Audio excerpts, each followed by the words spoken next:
What I'd like to do is to get on with a subject that you've been most involved in since you've done all these things that we've been discussing, and that is psychotronics. I'd like to show you a video clip on Soviet psychotronics and ask for your comment, and we'll take off into that area. Okay. But in the Soviet Union, a radio frequency, or RF device, has been used for over 30 years to manipulate the moods of mental patients. It's called a LIDA machine. It radiates pulses of radio frequency energy, as well as light, sound, and heat. The pulse rate is in the extremely low frequency range, between 0 and 100 pulses per second. Dr. Ross Adey is the top researcher at the Veterans Administration Hospital in Loma Linda, California. He has been investigating the effects of the LIDA machine. Now, what do the Soviets use this machine for? Well, they don't use it anymore. We should be very clear that this is a machine which is regarded by them as somewhat obsolete technologically. This scientist, who did not want his identity revealed, is employed by the U.S. government and has done secret RF weapons research. He believes that tests done with the LIDA and similar machines prove that humans are susceptible to remote alterations of mood and awareness. Certain kinds of weak electromagnetic signals work exactly like drugs. And so the promise is that anything you can do with drugs, you could do with the right electromagnetic signals. Apparently, there are specific sites involved, specific functions involved. It's a matter of matching up, just like it is with a pill or a drug, to cause and effect. You could have a cause and effect relationship between a magnetic field and a biological function. This sound, which is received by shortwave radios in the United States, is generated by another Soviet radio frequency device. It is known as the woodpecker because of its tapping noise. It is broadcast by a number of high-powered radio transmitters operating deep in the Soviet Union since July 4th, 1976. Though the official Defense Department explanation of the woodpecker is that it is an over-the-horizon radar designed to track U.S. missile launches, some scientists suspect that the woodpecker is designed to interfere with human brain function. As far as I'm concerned, the potential that this has for producing a direct psychoactive effect upon the total American population is there. Has never been disproven. Dr. Robert Becker is a pioneer in the field of bioeffects of electromagnetism. The signal range within which the woodpecker operates is that which has been reported by many investigators to produce a tranquilizing effect upon animals. We are just incredibly sensitive to these magnetic stimuli. Dr. Bob Beck, a PhD in nuclear engineering, has done extensive research into electromagnetic effects on humans. The signal was permeating power grids in the United States. It was being picked up by power lines, re-radiated. It was coming into the homes on the light circuits. Well, Go ahead. it was a little unclear, but I knew two of the gentlemen on there, Bob Beck, and I think Becker was the other one. And basically, of course, they're talking about psychotronics. If I can translate in my Please words. do. Psychotronics is the, let me pick these words very carefully, is the long-range modification or manipulation of behavior by electronic, specifically radio means. In other words, you use electromagnetic energy, radio transmissions, to affect human behavior at a distance. In other words, what you're doing is that you are merging radio engineering and parapsychology. This is what I think the Soviets can do. This is something which we have not in the West looked at too carefully. What I think the Soviets can do, and this I think was the intent of this film clip, let me summarize what they can do and then in more detail about one or two of these facets. One, they can manipulate behavior at a distance. For example, they could create a riot, which you couldn't stop, in this auditorium, right out of that transmitter. What they would do specifically is that the name of the transmitter is not the one I know. I know it as the Gomel transmitter. He called it the woodpecker signal. But what they do, they broadcast the signal to create a riot. You broadcast 11 hertz, 11 cycles per second, beamed into this room. And it would, without you knowing, you would start to get uncomfortable, then upset, and then I presume start getting a little active, like throwing the plants around or breaking up chairs, things like that. You use specific, what are called radio frequency windows. 11 hertz will create that kind of behavior. Other frequencies, other windows will create other kinds of behavior. You can create a passive behavior.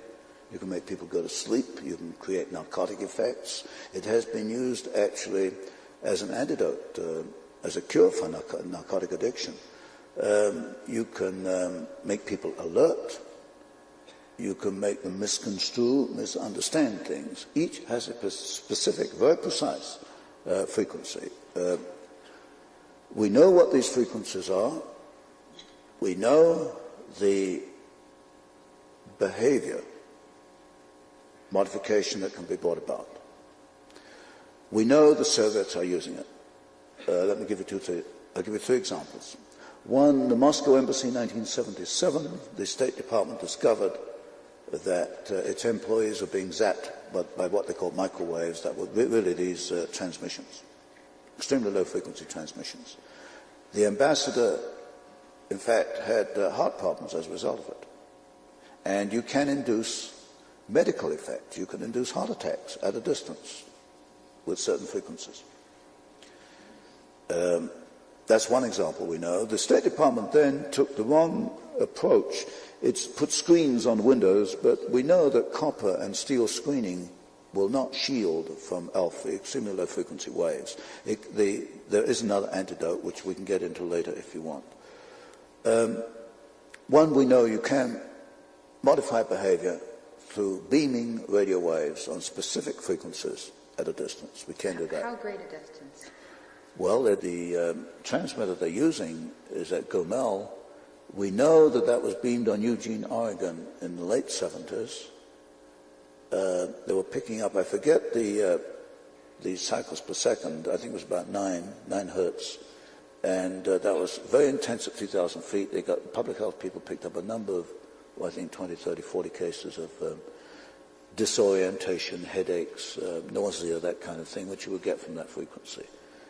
A more clear example is not Eugene, Oregon, although I'm fairly sure of that case, is the Canadian cases, Kirkland Lake and Timmins, Ontario, both bombarded by the Soviets. In this case, I'm in touch with a Canadian scientist who did the analysis for the Canadian government. There is no question in his mind that the Soviets bombarded Kirkland Lake and Timmins with a frequency which would create disorientation, headaches, and nausea, that kind of thing. So the distance, if you can get a radio wave in there, you can get this effect in there. It's the frequency on which it operates. The purpose of this was an experiment to prove what they could do and what they could do in wartime? I think in the early 70s, this was experimentation. I think what they're doing today is not experimentation. If you look at the State Department, which as I see it, has not made one decision in our favor. Every decision is against us. If you look what happened in the Moscow Embassy, if you get Schultz saying that counterintelligence is not productive, you know, these ridiculous statements, you begin to think that, okay, you can bring this about through psychoactive warfare, psychoactive manipulation using ELF waves, extremely low frequency waves. And that's what Robert Beck and the other gentleman were saying. Do the Soviets select certain individuals in the United States, or do they take a picture of them and put it in a machine in the Soviet Union? Field. Or what do they do? There's several different things here. Firstly, I cannot prove that the Soviets have done this, but what I do know is that the West Germans issued their diplomats with protective devices about 10 years ago. In fact, I have the circuit diagrams for these protective devices. The West Germans have recognized the problem. They have taken moves against it. The State Department in '78 was not recognizing the problem. I don't know if they've taken any moves against it. It looks as if they have not. By their behavior. By their behavior. It's no coincidence that everybody in the State Department is soft on communism wherever. Yes, you could bring this about by psychoactive manipulation. Well, case in point today is Korea. You think the Soviets are doing that? riot night after night, day after day, doesn't stop? The frequency they know, 11 hertz. You want to create a riot in here, I'll prove it to you. They can get the equipment. Why don't you just try first putting everybody to sleep? Well, you can put people to sleep too. Now this is where I am very, very disturbed, because in the West we don't think in terms of warfare, certainly not to achieve objectives. Well, at least most of us don't, except the elite. And I'm concerned that while the elite is out to control the world, given the Russian mind and the technology we've given them, is going to use this technology back against us in forms which we don't accept. And there's no question that our establishment engineers haven't until recently accepted behavioral modification through radio engineering. Now, both these gentlemen you noticed on here, they can talk because they're outside the establishment. They do not work for the government. In fact, I just had a letter from one of them. And this is the consensus among these people that this can be done, and secondly, it is being done. Now, there are other things that, in addition to behavioral manipulation, they're a little harder to pinpoint. I rather suspect that the Soviets can identify objects at a distance, say through radar. They can estimate the shape, the size, and the composition. In other words, one can analyze the return spectrum and analyze that and find the composition of what they're looking at. So theoretically, you could put a beam into, say, this top-secret installation inside it, and you could get a picture back, very roughly, giving the shape, the size, and the composition of the article that was the other end of that beam. They can use it, I suspect, for telepathy. Telepathy, for a long time, has been a random sort of phenomenon. I think possibly you could use radio waves as a carrier for telepathy, perhaps even for psychokinesis too. Well, telepathy can be mind manipulation. Yeah. If someone doesn't recognize it as an exterior communication. Yes. So that basically is what psychokinesis is. Then the one you mentioned about the putting the picture in the well, the number of end uses for that, I don't know which one you had in mind, but for example, it could be used for finding people, tracing people. You could put a picture of a person within this machine and through a map, have it trace out the coordinates where the person is.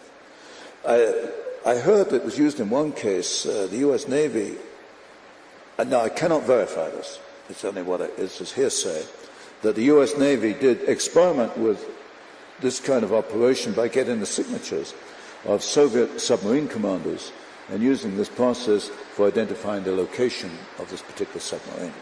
Now that's a fantastic achievement, by a signature. Yes. You can't hide anything on this earth, not even a thimble. Yes. Now, do you think the Soviets are targeting certain segments of our population that are the leadership, the Congress, the military, or do you think that over the pole are coming ELF waves that are affecting the entire population, beaming these between 3 and 4 a.m. in the morning and so forth? Yes. Well, if you look at Washington, you go into Washington, it's like a world apart. And you go through all, like we did earlier, do we explain these things by stupidity, by ignorance? And you're almost left up by default with this behavioristic manipulation. It's the only one that really fits. I mean, these people are so out of touch with reality, as I see it, and as you see it, that this really becomes the only explanation that will hold water. Well, when you have a few people that are not in any way influenced by it and take their stand for reality, for truth, for common sense, do these people have a natural repellent of these kind of energy waves? Is it the strength of God within them, or what is it that keeps some people totally clear in their thinking? Well, as I've tried to say today, I've always explained it, my position on the basis I'm just thick-headed and rather slow. I don't see things the same way as other people. But I think there's got to be an inner force, and a spiritual power, which enables us, perhaps gives us an inner strength to see truth, to see things as they really are. And these people, as you mentioned, don't have this inner strength, this inner power, this inner reflection of God. The people that succumb.